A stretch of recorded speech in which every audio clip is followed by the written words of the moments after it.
Good morning and welcome to Between the Lines with Tristan, Jake, and Aiden, live from Ferg Sports Bar and Grill in St. Petersburg, Florida, across from Tropicana Field, which finally has its roof back up. How are we doing this morning, guys? And there's some lights on the roof too. How about that? Oh yeah, some lights in the building on the roof, kind of mirroring what we used to see before the hurricanes. How are we doing, guys? How are you, Aiden? It's been a couple weeks since we had an episode of Between the Lines. We have a lot to cover and talk about. First things first, I feel like we should really get started just talking about the current state of the Tampa Bay Buccaneers, the 2026 now Tampa Bay Buccaneers at the end of What a horrible season. Yeah, we were at the Miami game. We obviously didn't go to the Saints game because we were working the Northside Christian Sun Bash tournament, as you know, most of you saw if you were on social media. Obviously, Aiden wasn't there. Panthers game.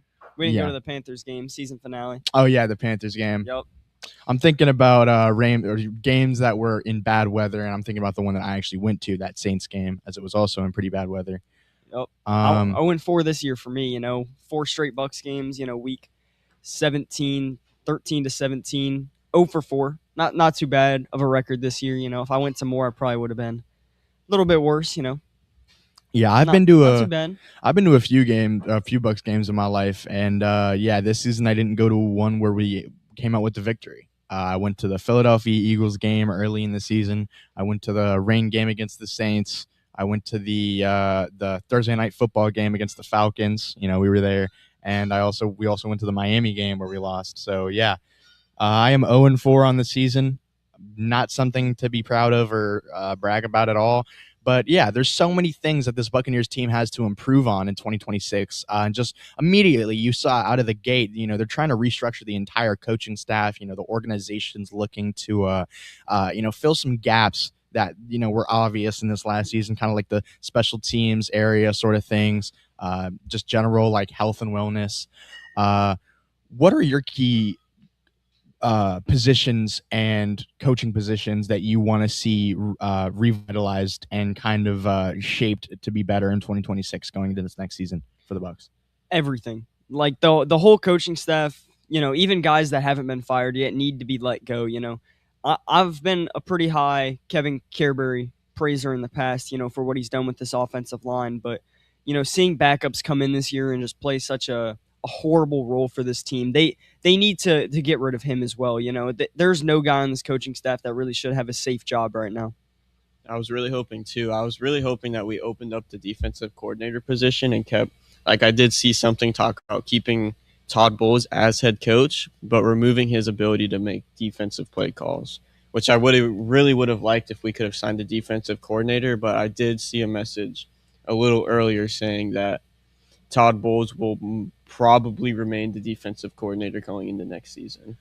And I honestly don't really like that because I feel like, 90% of the defense that every Todd Bowles, defender gives when they talk about Todd Bowles is his defensive play calling ability, his scheming, his play calling. They refer to him consistently as a defensive mastermind when in reality, he got blown up this last season, and the last few seasons it's been the injuries that you've had to deal with, injuries to your secondary, injuries to your starting defensive line, just different questions. But this season, he really had a decent shot to, with a starting defense for the most part. Obviously, you have little injuries all around that you can't really fix, but. Yeah, he was given an honest shot this year, and I feel like he really blew it. And I feel like that's what honestly should have been the deciding factor for the Glazers there. And I know many Tampa Bay Buccaneers fans agree with me there when I say that. But yeah, no, I feel like if you have the defensive head coach, right, but you relieve his play calling abilities, then what is he at that point? He already had to hire someone for clock management. He's obviously not a clock management guru. He's made poor decisions in the past with challenges that we've all had, questions about. Especially the Falcons game that we went to the one time. And in his interview after the game, he said he tried to challenge the call, but he just couldn't, which I don't really understand that. So are you saying that, we want to get an offensive coordinator in here that has, a good job. We want to get a defensive coordinator in here that has a good job, knows what they're doing. But then we have a somewhat incompetent head coach that, can't make these, big time coaching decisions on his own. as our head coach, because I just don't really agree with that. At that point, I feel like we should just be moving on to someone like a John Harbaugh, a Mike McDaniel, a Brian Dable, someone like that.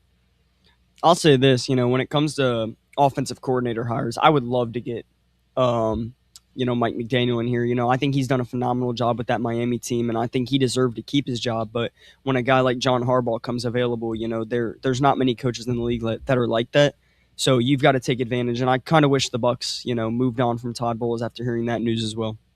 You know, after having some time to think about it, I honestly would like Mike McDaniel as the Buccaneers offensive coordinator in 2026. I mean, he has all the potential there. He's a very, very smart, offensively minded head coach. He played a wide receiver at Yale, an Ivy League school. Very smart. I I think he could succeed with our scheme. I think he knows how to use guys like Baker Mayfield that can kind of get out of the pocket in some instances, kind of extend plays if they have a less pressure on them. I feel like as long as we get this offensive line locked down in 2026, make sure all the starters return that need to, and get some depth on that line as well. That's something that's very much needed for this team. Mm-hmm. I agree. I thought we should have taken Jake Majors in this last draft, late in the draft, and we did end up getting him, in that undrafted cycle, but he just didn't make the team, and due to an injury, and just never ended up finding his way back to the Bucs. Yeah, and Hayden Connors too. As I also really wanted Hayden Connors from that same group, but it's just some of these guys, they don't really make it to fruition in the league, and can't really either get developed, or they're dealing with injuries, or they're dealing with something that inhibits them from their playing ability. But yeah, I feel like the biggest thing for these coaches here is confidence. As long as you have confidence in your players, confidence in the abilities of everyone in your system, then I feel like you'll really operate at your max efficiency there. Because this year it really just seemed like they weren't confident at all. It just seemed like every time that they encountered a bad play or some adversity on the field, it was just like they would kind of tuck tail and die. Like they didn't really fight to the end every single game. Although obviously the first 6 weeks were a little different. They won those games in the last 2 minutes of the fourth quarter, but in the last latter of the season, it kind of just seemed like once they hit adversity, they didn't know really how to handle it. They didn't trust that their coaches were equipping them with the correct tools to handle those adversities, and then the coaches themselves weren't doing enough to prepare the players in practice the weeks before, which is something that we need to talk about with the walkthroughs excessively instead of just normal the amount practices. of walkthroughs last year was outrageous. When every single week you're going into the week looking at the practice injury report, and you're like looking to see who might be out for the next game, and you're like, this is an estimation. We had a walkthrough today. It gets you confused, because why are we having a walkthrough every single week? Our team is the healthiest it's been. When it got up to week 14, week 15, when Mike Evans, Jalen McMillan, all these guys were coming back, all these guys were getting healthy, and they were still doing walkthroughs. It just made no sense. Yeah, when you look at some of the most successful teams in the NFL, I feel like one of the hallmarks that you see from these teams is a consistent ability to just run through a wall. And what I mean by that is they don't get tired necessarily. They, maybe in the end of the fourth quarter, overtime, stuff like that, you'll see their hands on their hips, you'll see them breathing. But, that's football. I feel like you should be in it for the long run. You should have some endurance. And I feel like that's not what this team has been preaching at all. I feel like this team has been preaching much more, being more cerebral, being more mental. It's a mental game rather than a physical game. You want to play the game of chess on the field, not really the actual war of it. But I feel like if you want to be able to win championships, you have to play a physical brand of football, no matter what way it is. And I feel like Todd Bowles has been holding back on that, side of the game for a little bit. And you saw it this season. That it goes down all the way to the fundamentals of the football, like the tackles that they miss, the pass breakups that they miss just from like one misstep or something. You just need to be more physical, more angry. You want to, you're trying to run like you're angry at the grass, right? You're trying to run. Not like Isaiah Pacheco, though. Not like Isaiah Pacheco. Not in a literal sense. No, but just like, it's kind of like what Todd Bowles said himself. Like, you got to care, right? Like, you got to care where it hurts. The classic Todd Bowles line. I love it. Yeah, and so you just got to care enough to be like, go out on the field and dominate for, 60 minutes. Like, just be angry and play physically. Don't let these little things, completely waste away your games like they have. Aiden, what are your thoughts on that? I really think we need to start playing that more physical brand of football. I haven't seen it in the Bucks for a while, and what? Nothing. I'm sorry. See, I don't understand what the big joke is over here because we're laughing. I don't really understand. I'm laughing over here. No, I'm just looking at some stats on the Buccaneers season overall, and it's pretty funny, when you take a look at it as a whole. Yeah. But hit us with some stats then. All right. Baker Mayfield. Aiden's gonna be there the whole show, bro. I'm just saying these stats apparently these are no, because he was about to give his opinion, but I guess we'll move on to some stats here. No, he can get his opinion after. All right. Baker Mayfield, 3,693 passing yards, 26 touchdowns, and 11 interceptions. What are we gonna give that as a grade on the season, guys? One more time. 3,693 yards, 26 touchdowns, and 11 interceptions. Well, I feel like most of those stats were stemmed off of those first couple weeks of football. Other than the interceptions. Other than the interceptions, most of those stats came from then. In the second half, that's where most of those interceptions started to pour in. Yeah, and that's when the less of the touchdowns were starting to come in. I think his last 5 games, he had 6 interceptions, and that's just unacceptable. He can't be definitely at the start of the year when he wasn't turning over the ball.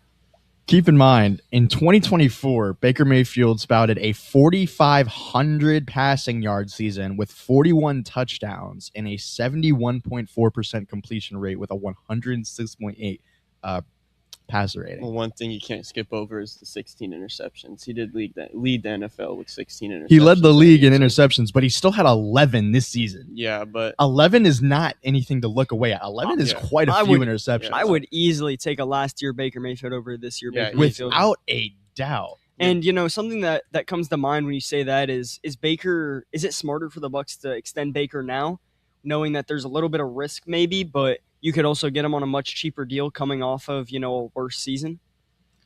It really comes down to the front office in that aspect, and I think that's a lot of people. What a lot of people were saying with Jason Light is like they have just some questions as to what he's going to do with this offense going forward. With how Baker Mayfield performed this season.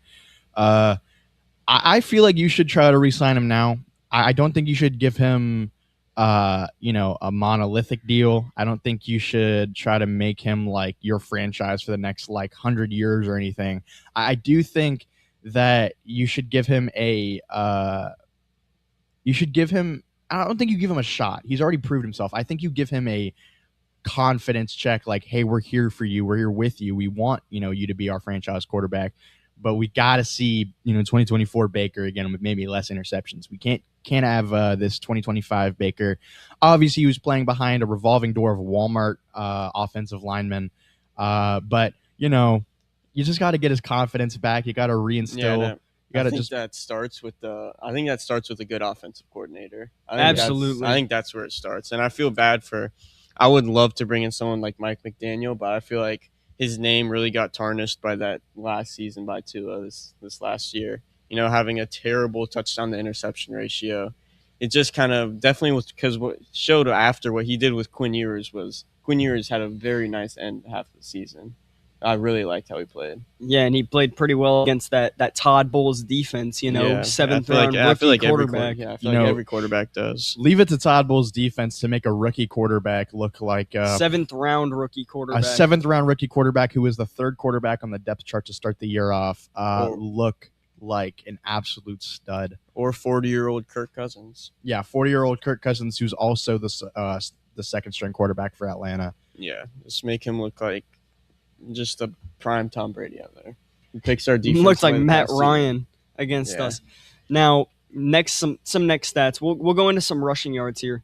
Bucky Irving, 588 yards, which was at 3.4 yards a carry. What would you guys grade his season overall? Definitely a fall off from last year. I really think the yards per carry was a lot different than what it was last year. I think he averaged well over 5 yards per carry. Yeah, I think he had almost 2 yards a carry more. Which he had a lot more carries to begin with, considering this year he missed about. I mean, obviously last year he was dealing with the splitting carries and then starting near the end of the year.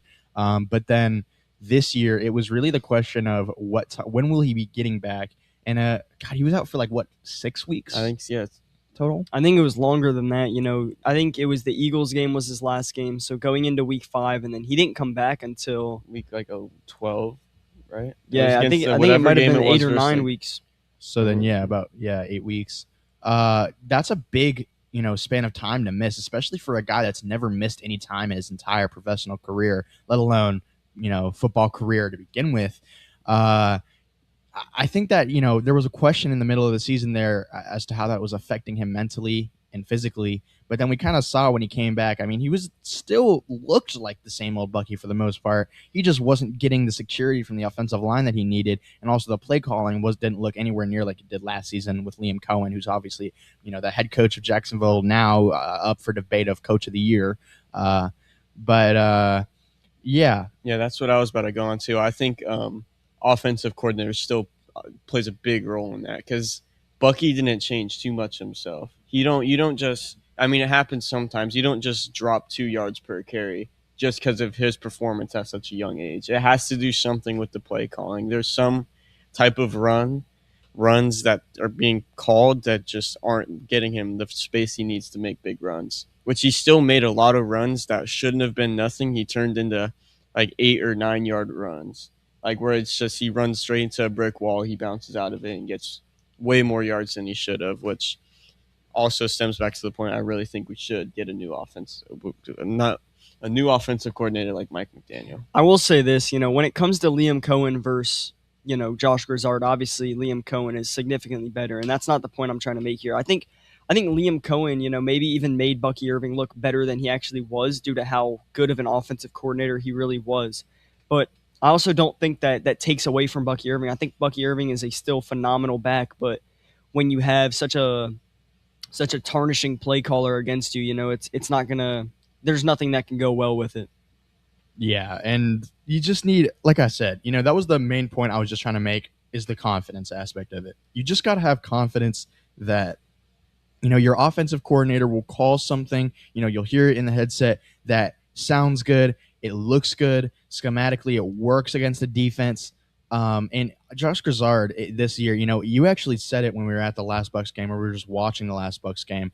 Josh Grizzard, it seems like sometimes when he's calling his plays, it's like he's wearing a blindfold. He has a play sheet in front of him and he throws a dart out at it.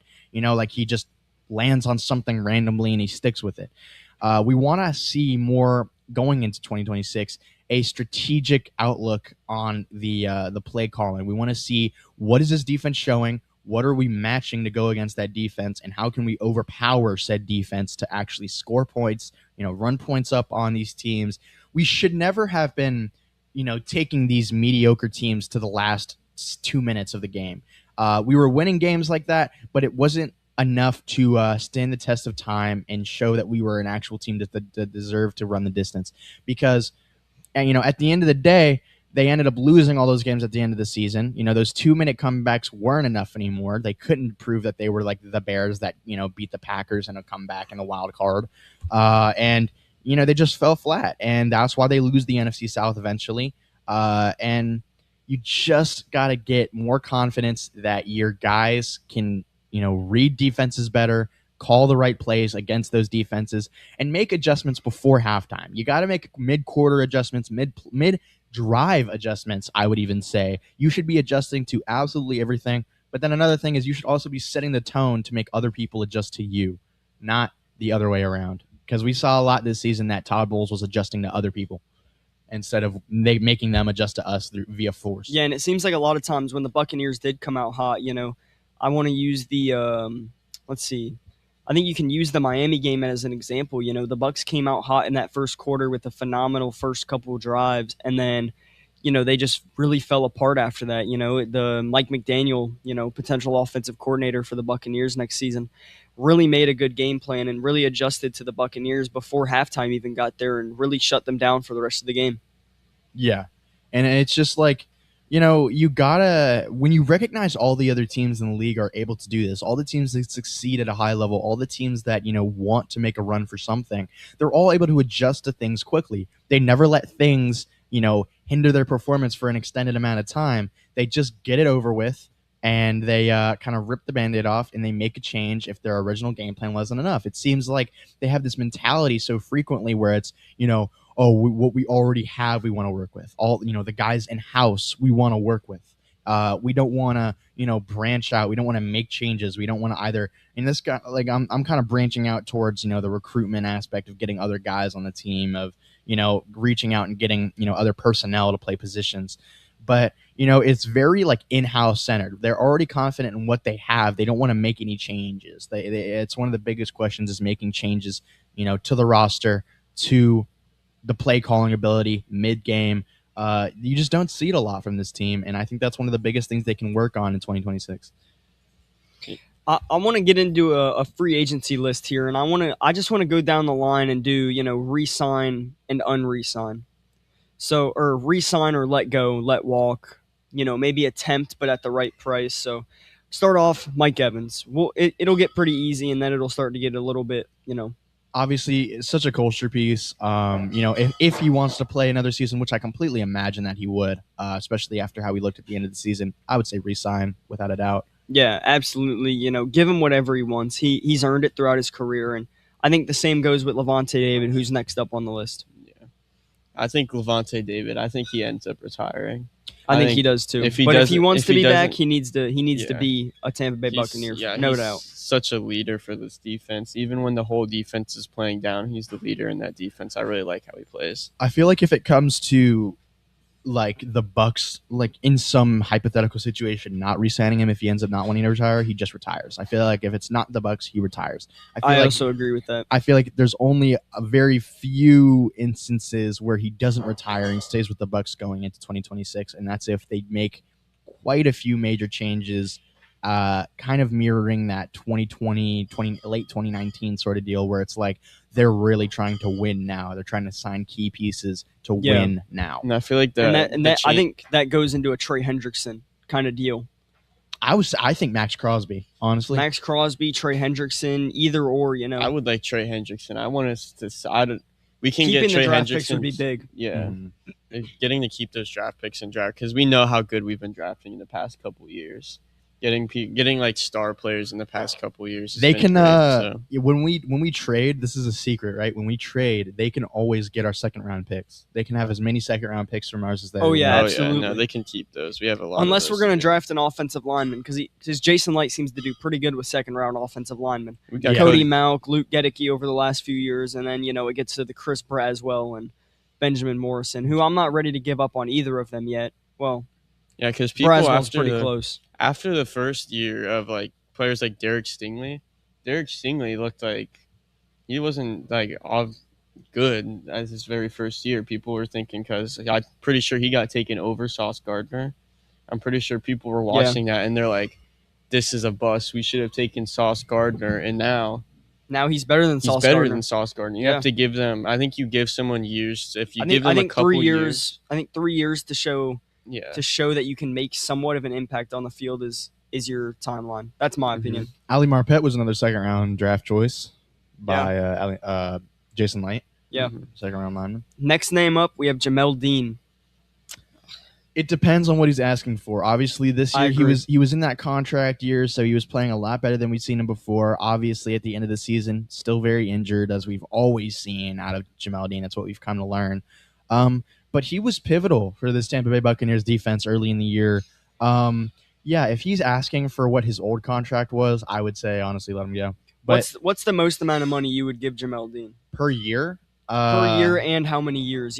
Maybe a 1 year, $20 million, or maybe for me, the way I'm looking at it is 2 years, maybe the most absolutely, and I would still be a little 55. shaky about it.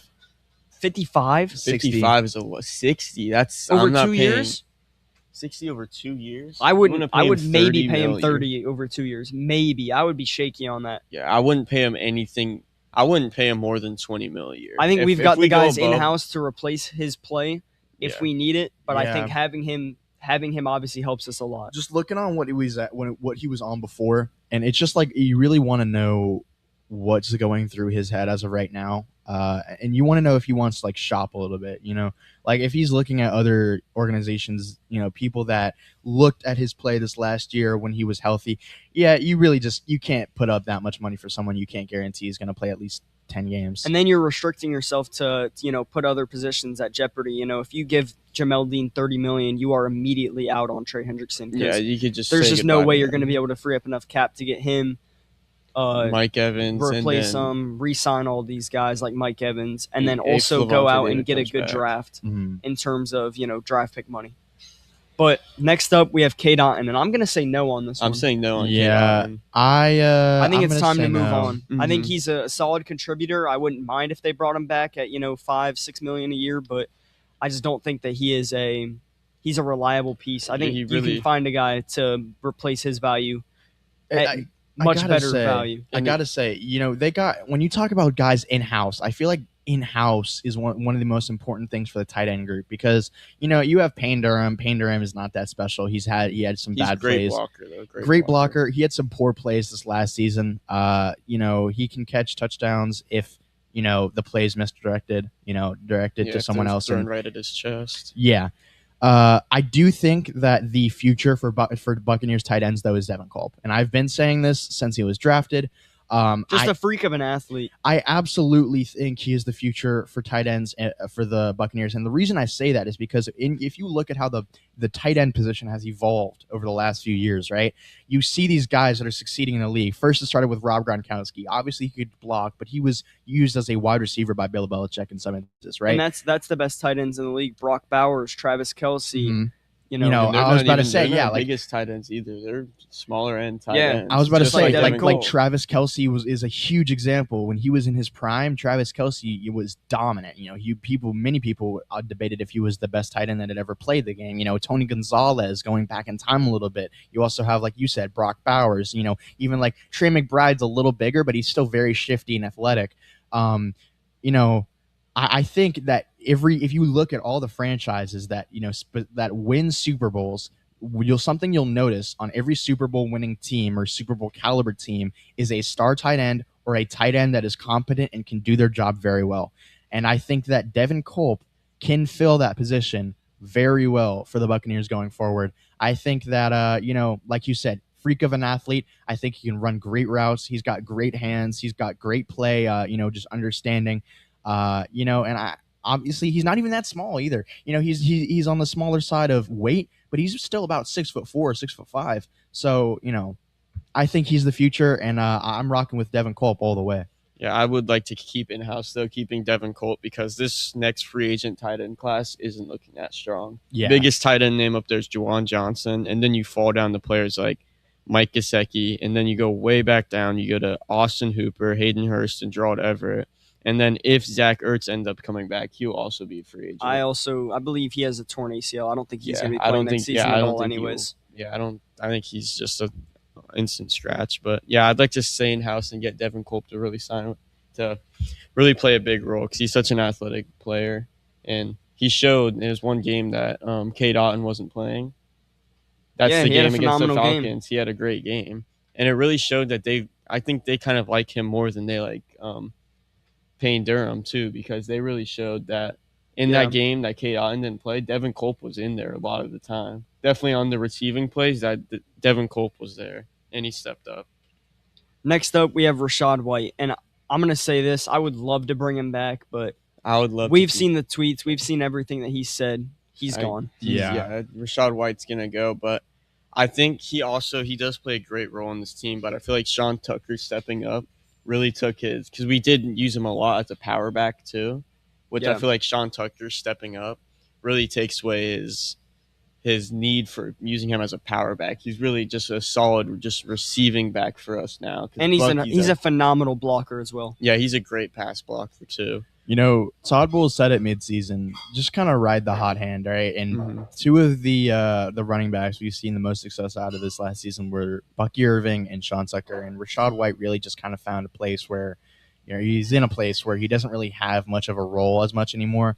He's a great receiving running back. He's great in the flats. I think he's pretty shifty. He has good power, like you said. He was able to get some power behind him in the last couple of years. And he's an above average runner as well. Without Yeah, a we doubt, did. he's an above average runner. Like I said, he's shifty. I think he can avoid tackles. But he really just.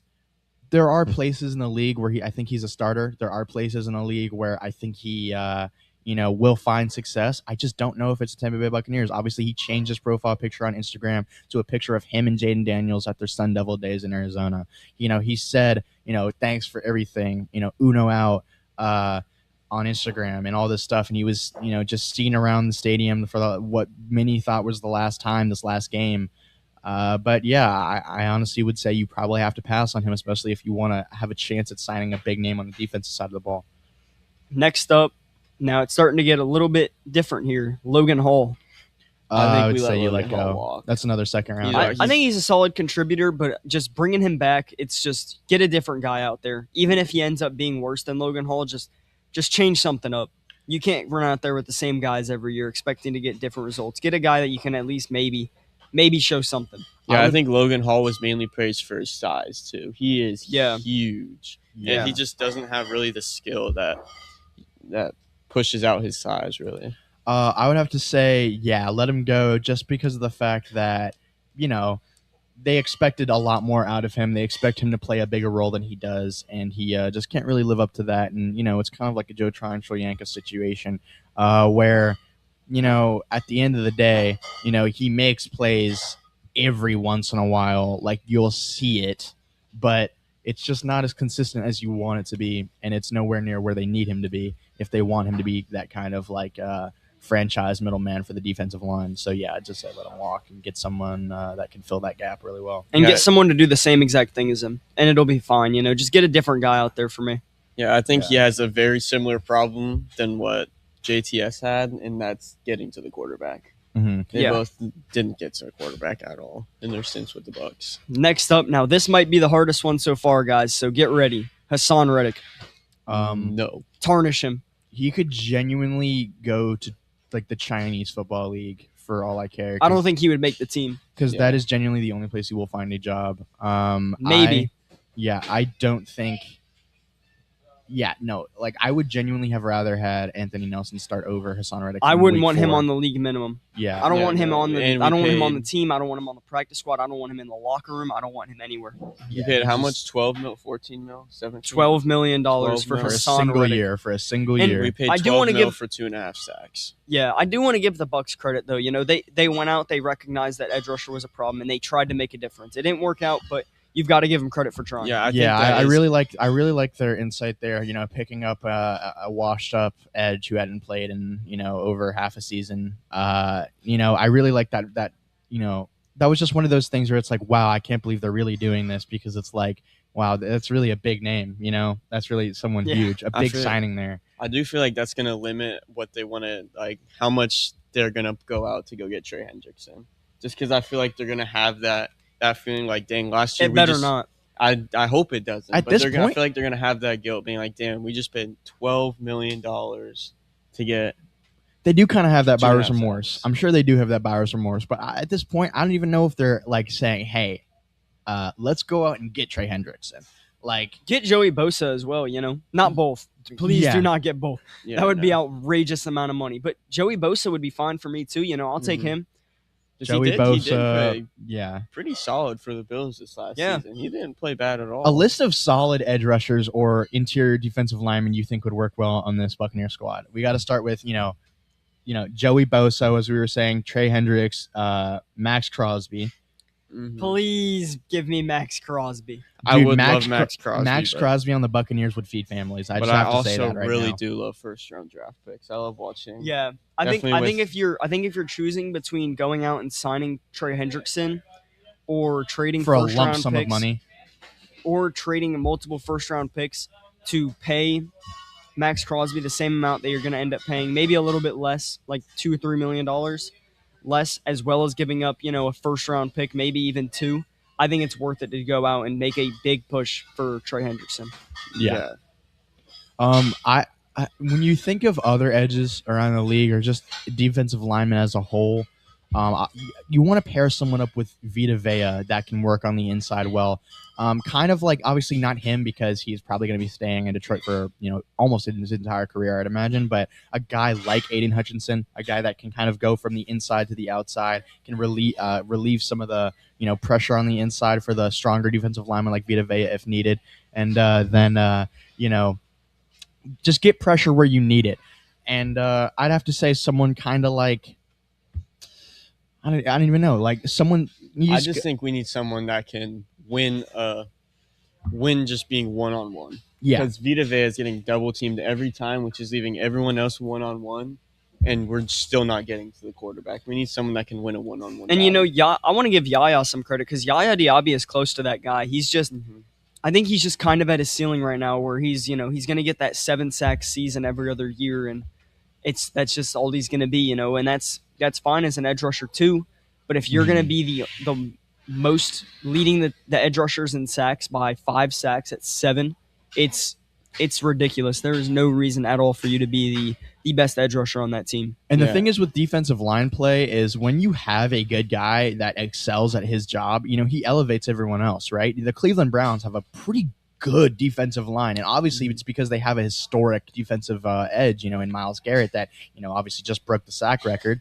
But it's because when he's able to create all that pressure, when he's able to occupy so much of the mind space of an offensive line, he elevates the rest of his defensive line because they're able to get pressures in other places on other, the other either interior or the other end of the defensive line. They help him out as he helps them out. It's kind of like a vicarious process where they elevate everyone. When you have a defensive line like the Buccaneers, where you have pretty much it's a 4 down front almost every time, when outside of the blitzes that Todd Bowles sends, sometimes a 5 down front. You really, out of those 4 to 5 guys, don't have a singular one that's can guarantee to like make a play. Like you can expect to make a play. One, because Vita Vea is going to be double teamed almost every single play, if not every single play, as that's what we saw last season. Yaya Diaby, he will create pressure. That's what we saw a lot this season. Like he is a pressure creator. He just can't finish the play. You can't make the sack happen. You can't get the ball out of the guy's hands. One thing we do see a lot too is Vita Vea will bring the pressure right to the inside left side, and then we see a QB, even that's not really mobile, go out this way, make a throw to the middle of the field, extend the play, because from this side of the O-line, from whatever side of the line that Vita Vea and Yaya Diaby are on, it leads to big scrambles to the outside. Yeah, and that's the kind of thing when you talk about the fundamentals of football itself is like locking down little stuff like that is what you got to work on when you talk about, getting the confidence of this defense back, this team back. You just got to have the little things like, don't let quarterbacks escape the pocket, right? Have a contained guy, That also goes back to Logan Hall. It's with his size, he should be able to bat down the ball a lot of the time while just standing there. Yeah, kind of like how Anthony Nelson did. Down the ball. Kind of like how Anthony Nelson did. Anthony Nelson is phenomenal at that. I will give Anthony Nelson credit. He is a phenomenal edge rusher 3. Yeah, he did that against Spencer Rattler, and it was like the first few weeks of the first few weeks of the season. Ended when up he getting batted a it down, pick pick six, right into the end zone. He was about 10 feet away from the end zone. That was the highest of highs as a Bucs fan, man. 6-2. Wow. And when you're his size, you don't have to jump or do anything like that. You're 6'8", and you probably have a decent wingspan. You're pretty big. Put your arms up, and if he doesn't throw the ball, he does a pump fake, you're still in full motion to go get a sack too. Yeah. You don't have to do like all these Logan Hall and sack. Yeah, I know. They don't fit in the sentence too well, but... Yeah, no, you just got to get someone that can guarantee some confidence for the rest of the defensive line. And like I said, elevate the play for everyone else. We have spent so much time talking about the Tampa Bay Buccaneers to an extent. I feel like it's a little important that we kind of cross over into our other sports now. I feel like we should talk about the Tampa Bay Rays season right now because obviously they haven't done a whole lot. They haven't made some astronomical moves or anything in the time that we haven't been on between the lines. However, I wouldn't call no astronomical moves. They claimed Justin Henry Malloy off of waivers from the Detroit Tigers. Of course, I mean, how can you miss the huge things like that? Yeah, but I feel like for this Rays, like this offseason, every Rays fan at least was thinking this is the offseason. We're gonna make big moves for this team. And so far, like the biggest one was Ketel Marte. Everyone was confident we were gonna get Ketel Marte. And now he's off the trade block. Now he's not on the trade block anymore. We've missed opportunities like that. We've missed other signings too. It's just it's disappointing, but we still have made some signings that are like some solid signings. Yeah, some solid signings that for pretty good backups, but this team doesn't need pretty good backups. We need solidified starters. Obviously got rid of Bilal. since the last time we talked. so he Obviously, was got one rid our of Mangum, solidified starters. got rid of Montgomery, Got rid of Baz. got rid of Baz. Which, by the way, the Baz package, phenomenal. Phenomenal job by the Rays on getting just even close to that much was unrealistic to me. But look what they did. They got, 5 top 20 prospects, when you consider that competitive balance round A pick that's going to be coming soon. All right, I'm just going to walk it back really quick. So obviously we're in January 2026 right now. It's the big 2-6. It's the first The show. grand 2-6. The grand 2-6. It's the first between. I just realized it is the first Between the Lines episode of the new year. Missed last week due to an illness of you and Aiden, having some stuff to do. Yeah, and you having some, birthday functions to go to with your family members. Me? Yeah, with your grandfather. I might have slept in on that. Oh, sleeping in on the family trying to celebrate his birthday. That's classic. I Jake showed right up. there. I showed up still. But I'm going to walk it back through the last transactions that the Tampa Bay Rays have made, starting with January 7th, 2026. The Tampa Bay Rays claims shortstop Soon-Chae Chang off waivers from the Pirates. Horrible. Never been good in the minor leagues. I looked at his stats, I cannot see a reason on why they claimed him other than the fact that we have an open roster spot and you might as well fill it. Tampa Bay Rays signed free agent right fielder Edward Olivares to a minor league contract. That one's not significant to me, but one that actually isn't there, I don't know if it's became official yet, is Blake Sable, catcher. I actually kind of like it. I think he's a solid depth piece, and, He when came from the injuries Giants, occur. didn't he? I know he used to play for the Padres. I'm not sure about the Giants, but I know he used to be a top prospect, and I actually really like the signing because there is a good chance that if the Rays get some injuries on the catching front, I think Dominic Keegan is obviously the first guy up just because of the fact that he's on the 40-man roster. But I think after that, if you need another guy to come up, I think Blake Sable is a good option.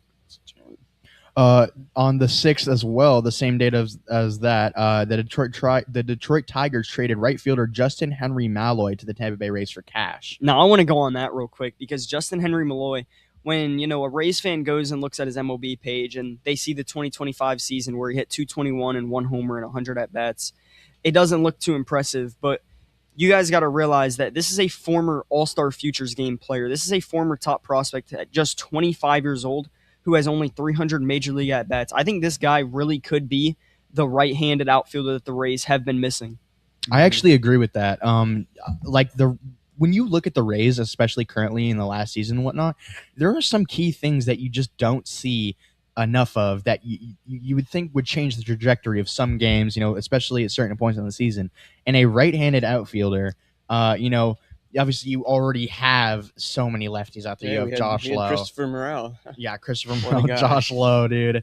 You got Josh Lowe, Jacob Melton, you got Cedric Mullins.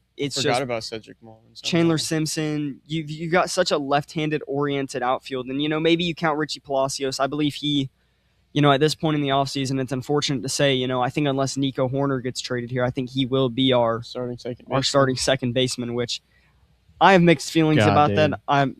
He doesn't have upside to me. Mm-hmm. I just cannot see Richie Palacios being better than a 280 hitter with especially next 10 homers to Bilal, which is like a solid season, but if you're replacing a guy like Brandon Lau with that production, you can't expect your team to be better. Going back to December 20th, 2025, so we're now back at 2025, the past year, the Tampa Bay Rays signed free agent right-handed pitcher Brian Van Bell to a minor league contract. I like it. He's going to be out for all of next season due to an injury that he faced. But, we traded Zach Littell, who phenomenal player, phenomenal inning eater, does his job perfectly, gives up too many home runs, but he's the perfect 4-starter.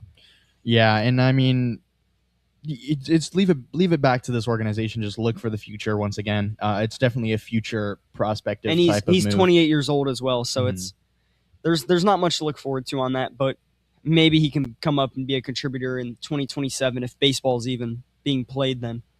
The 19th was a huge day for the Tampa Bay Rays. The 19th of December. I'm just going to give you a few of the moves that they made on the 19th. Right-handed pitcher Michael Forret, roster status changed by Tampa Bay Rays.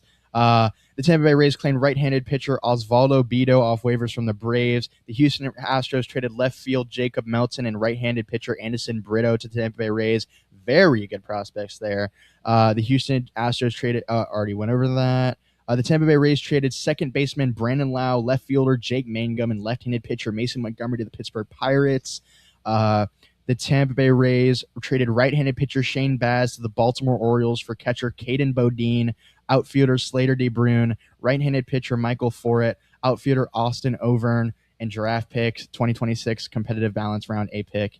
So how do we feel about all those moves specifically? Well, I want to step off the Rays for just I want to go back to the one trade that still had Brandon Lau in it. The Astros, that might have been one of the worst trades for the Astros that I've ever seen. I don't think so. I think that was a better trade for the Astros than both the other teams. They only got Mike Burrows out of it. Mike Burrows is a phenomenal pitcher. I know he's a phenomenal pitcher, but he has so much upside. I think he has Ryan Pepio upside where he can be this solid 2-3 starter and throw 160 innings for you every single season. Well, yeah, no, there was a lot to talk about there. I actually do think that the Astros kind of made it. I don't think it was a great trade or a horrible trade for the Astros. I think it was a pretty middle, like run of the road trade. It was they were giving up something to get something, right? It wasn't like they were giving up a little to get a lot. They weren't giving up a lot to get a little, for money purposes or for just team purposes. I think it was just a solid trade for all the three teams involved. Obviously, I think the Rays kind of got, not on the surface level, it looks like the worst because it's prospects, and you never know how prospects are going to turn out. But the Rays live off of prospects, so looking at Jacob Melton, though, I think he really is a solid player. I think he can come up and be this nice platoon, fourth outfielder for the Rays this year, along with Cedric Mullins, Chandler Simpson, maybe even Ryan Velarde makes the opening day roster. A guy that I actually really, really like is the guy that we got for Tyler Glasnow 2 years ago, the outfielder. Can't quite remember his name right now. Johnny DeLuca, yes. I think he actually could be our best outfielder going into next season. And, a guy like just Henry Malloy, I think this outfield has a lot of upside, but I think when you take a look at the floor, there's just not much to look forward to in terms of what they probably will be. You know what? Josh Lau, he's got us in 2026. Josh Lau. I hope so. I cannot see a world where he's still on this roster come opening day. Yeah. With the amount of lefties we have right now and also with the amount of just like outfield spots that really should be taken up by other guys just pure off upside and seeing what they can do. This is not a team I think that's ready to compete in 2026 unless you can go out and get a guy like Nico Horner, Brendan Donovan, or Willie Castro. So I think you've got to go out and just see what you got out of these guys and hope. And, maybe if they do turn out, you've got a nice little season going. Shane McClanahan has been posting videos on all social medias, videos from his bullpens, videos from his,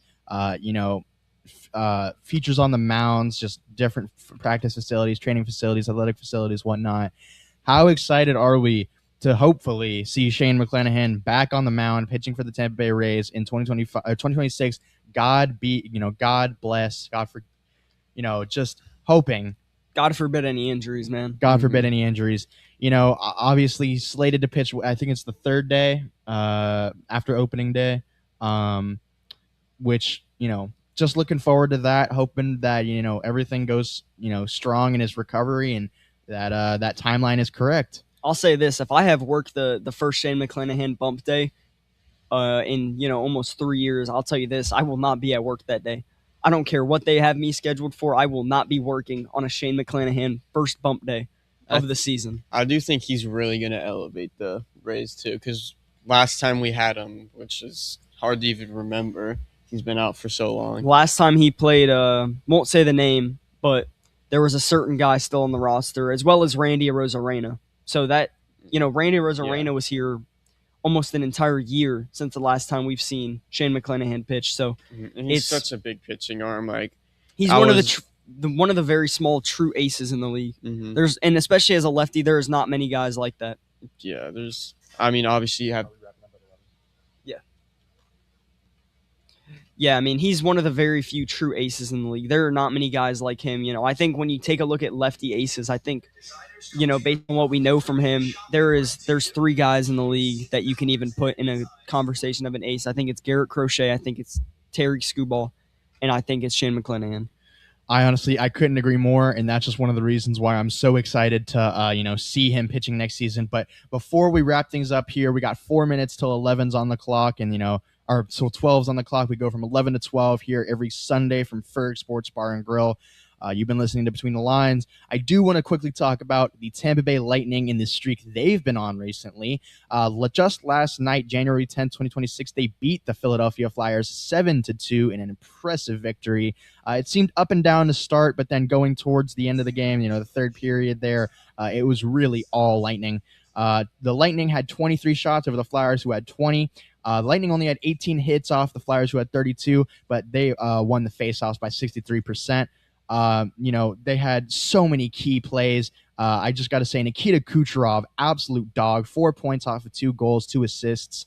Goncalves had 2 points off 2 goals. Point had 3 points off 3 assists. Gord had a point off of a goal. Sorelli had 2 points off 2 assists. Nick Paul had a point off of 1 goal. Hagel had a point off of a goal. Diastau had 2 points off of 2 assists. What did we see from the Tampa Bay Lightning game against the Flyers last night, Aiden, before we wrap this up here? We saw really dominant offense, and that's what the Lightning have been known for a while. Obviously, their face-off win percentage has been down a lot this year. They're 31st in the league with face-off win percentage. They obviously did win the face-off battle. I think you just said this game, but it really shows how strong this Lightning offense is, and as even showing how, Vasilevsky had a pretty solid game too. 18 for 20, 90 save percentage. That's and great. then if you go back one more game, we beat the Avalanche. They're said to be on this insane run right now. But right now, the Lightning coming off of a 9-game win streak. I wouldn't doubt seeing another Stanley Cup back in Tampa Bay. Yeah, no, I think it's completely possible. And I just have to say, I'm very excited for the future of this Tampa Bay Lightning team because, as you look at this team, there are just so many home. The thing is that the point that I've been hammering away at every single week when talking about this squad is John Cooper's ability as a coach to spread the puck around to all the different guys, all the different varieties of people he has out there. Obviously, you have guys like Hagel, Gensel, Kucherov, but then you have guys like Radish, Gord, Gergensons, Kreuzer, Diastau, who have been making a name for themselves this season. Obviously, some of those guys did the last seasons, but especially this season because they've just, like I said, been spreading the puck around like crazy, getting it to so many different guys, so many different names that you may not have heard from, specifically from the Syracuse Crunch. The Syracuse Crunch is one of the best hockey programs in all of the NHL at, young development, developing young players on the ice. Obviously, Connor Geekie got sent back there early in the year. I was huge on Geekie. I thought he was going to excel, but you didn't see much out of him.